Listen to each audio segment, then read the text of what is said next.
Сүүлийн үед та уурлах нь ихсээд бухимдаад стресстэй байгаа юу? За энэ маань таны элэг цусны үйл ажиллагаа доголдож байж магадгүй юм.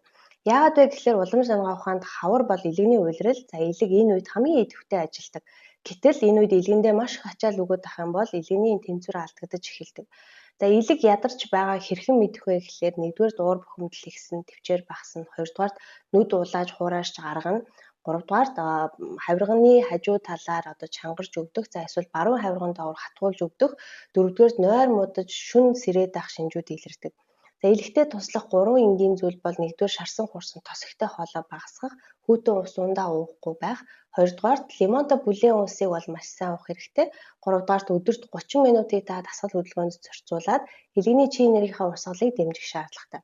За хаврын улиралд элэг цөсөө хоргоожуулъя. Уламж намгаа ухаан дээр суурилсан онлайн иж бүрэн цогц сургалтыг та сонирхчих юм бол www.doctordul.com-оор ороод сургалтын мэдээлэлтэй танилцаад сургалтаа аваарай. Баярлалаа.